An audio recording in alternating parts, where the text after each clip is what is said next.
Hello, guys. Let's ask Spirit what you should focus on right now in only you, not regarding anyone else, but you completely you and your life. What is the best thing you can do for your energies in your life, in your everyday life, and in your bigger picture endeavors right now? What does Spirit need you to know about your energies and what's going on with you? So Spirit wants you to somehow try to see things from a new perspective. Definitely. Try to see things in different ways. So like whichever perspective you have right now, try to view from the opposite and then another one and then another one. Like be very free in your mind right now. Try out all the perspectives, literally try to look at what you're going through right now from every possible perspective. And then you certainly find that some of them are like not true at all, not helpful at all. And then you leave them there and you move on. But truly like examine everything from every perspective. Make sure that you're not stuck in a rut, in a pattern of old beliefs that don't serve any longer. And things are happening, but I feel like your stillness, and it does not mean inaction, right? So it's a little bit tricky.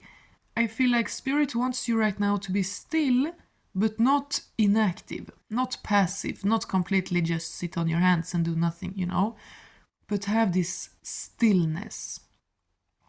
Don't rush yourself. Don't try to get energy by like eating more sugar or caffeine or whatever, but like in your stillness, find your power, and then your mind will naturally, gently kind of glide into where it should be. You know what I mean? And upside down. There is something very occult about this hangman card, They say that when children like psychically know that they're gonna get a sibling, they will stand and look between their own legs. And there was also spiritual practice in the Germanic tradition where you would hang yourself from a tree like Odin, like for a few days to gain perspective. So yeah, try to really not be in your comfort zone right now, but also like don't jank yourself out of it. Don't be aggressive, don't be crazy, don't be chaotic, not at all, okay? But in a cool and mature way, try to really not be where you've always been, Do not repeat the same story to yourself. Do not allow your days to fall into the exact same pattern, but truly, truly, gently, slowly, but determined,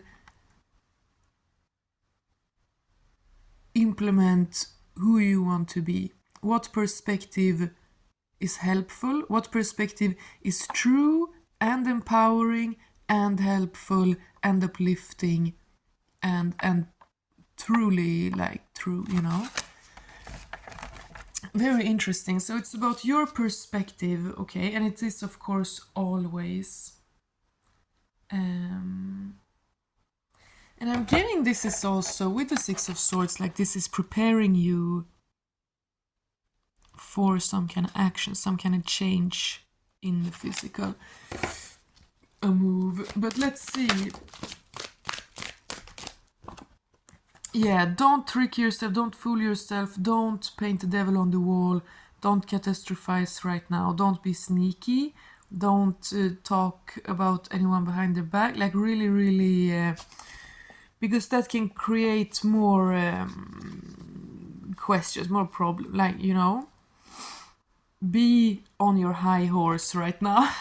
Yes, be on your high horse. And you know, people will hate you for it. People will call you arrogant. Oh, why are you up on your high horse?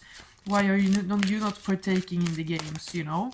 But don't partake in the games. Of course, the people partaking in games who want to be able to mess around with you as well, of course they will call you arrogant for being up on your high horse.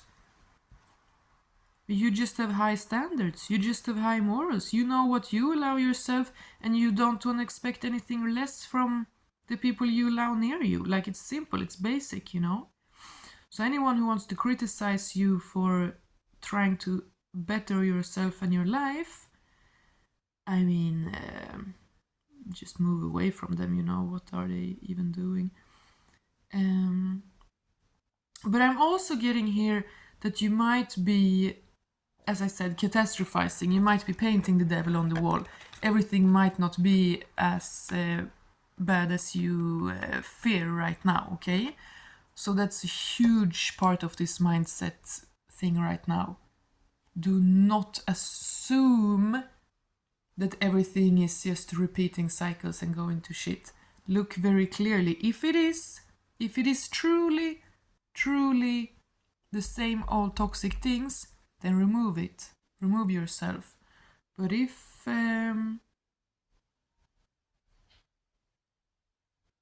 it's not totally bad, if it's just your fears, then make sure that your fears don't sabotage for you, okay? But it's all very tricky. It is a balance.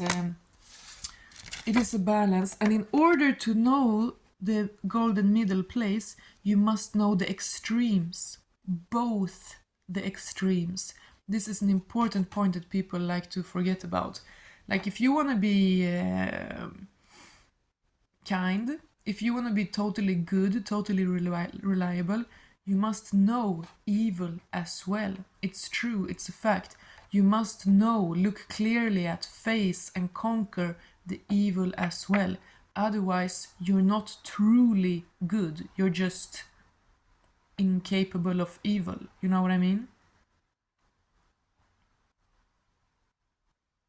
It's tricky, but it's true. It's like horseshoe theory. Every extreme meet, every opposite is the same in essence, just different in degree, you know? That's a Hermetic, one of the 7 Hermetic principles. So people might not understand you, you know? You might be on this kind of shamanic path where most people are not. And it's lonely. And again, you might be getting judged for this. And that is... It's so disappointing. It can be very painful for you because you know what you're doing and why. You know your heart, and then people who don't even try, they want to question you and shoot you down, you know. But don't focus so much on others. Don't, you know, if people just want to call you names, let them. Let them. They will not stop just because you try to explain yourself, you know? If someone is already on that low down level where they talk shit about you, they tell you who you are, then they're not for you. They're immature. They're beneath you, you know?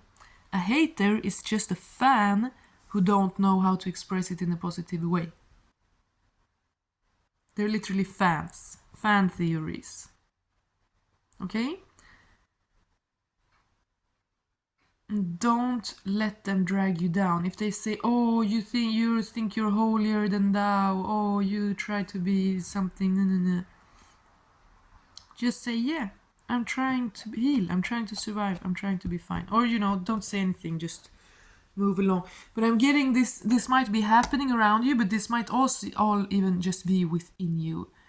But this is truly like the master mindset you gotta have.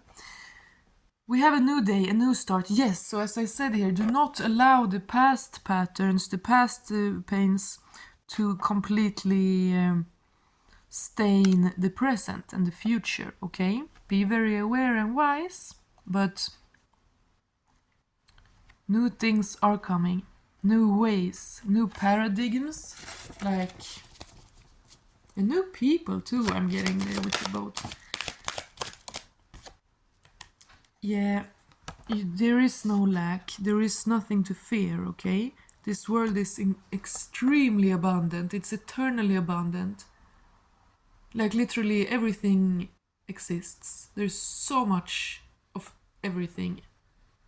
There's so much more food and money and fun and clothes than you could ever have time to taste in your whole life, you know? So everything is out there. You just gotta heal your idea of if it's accessible to you or not. Okay? And you do not allow yourself to be in these victim mindsets. And it can be tricky if you have actually been victimized, you know, maybe people have actually been really bad to you in your life, then you need to see clearly on that in order to be able to heal that, for sure. But be very careful now to not be stuck in some kind of victim mindset. And that's what I said here. Don't sabotage the new by repeating these things like, oh, it always goes like this or like that, you know, yada yada. Yeah, we are healing old pain. You're healing old pain. You are really a healer. You are really powerful in this. You're balancing out, even though the storms are storming around you, you are still confidently doing your thing, and that's so admirable. And the divine is truly with you. Like, you are learning every day more and more to go with divine law, to go with the light, to do what God wants you to do. I heard, that's why I kind of hesitated, but yeah, I literally heard that.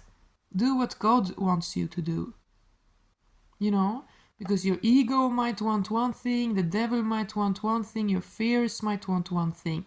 You know, your ego is only really an enemy if you're immature, if you're in fear. Like, when you're really good, when you're really close to God, then your ego, like, it aligns. You know what I mean? That's kind of how you know how healed you are, how aligned you are. Like, how big is the split in you, or are you integrated?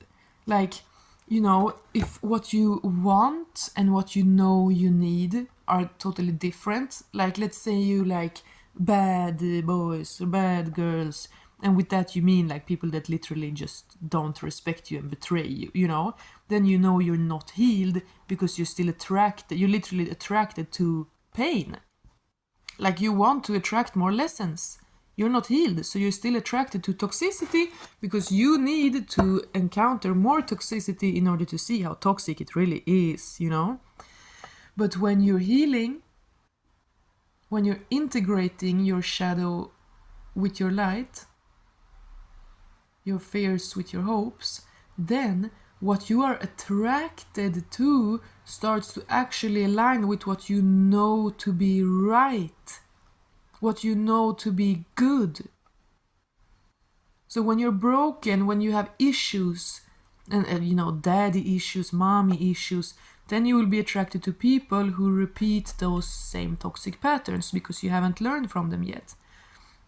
But as soon as you realize, oh my God, I've been attracted to this, I've been attracting this into my life, I've been choosing this, I've been only seeing this as possible, only choosing this, because this is my damaged self-image, this is a maladaptation stemming from my wounds. I'm not even attracted to that anymore. You know, you're not attracted to those kinds of behaviors anymore. You are now attracted to actual love, actual respect, like actually honorable behavior, kindness, you know, maturity, responsibility. That's what you're literally attracted to. That is aligning to divine law. And here on the pillar, we have the symbol of Hieros Gamos, of divine union. It's the masculine and the feminine, you know, coming together, like literally. So this is the level of understanding you must reach before you can reach that divine union in the spiritual through the physical here on this earth, you know? As above, so below. And it doesn't mean that you deserved all the bad things that happen. It doesn't mean that you attracted it because you were that like low vibrational or whatever, you know. It just means that God wants to give you everything. You need to see it, you need to believe it, you need to invite it, embrace it, dare to hold it, dare to trust it when it comes. Okay, thank you. Bye.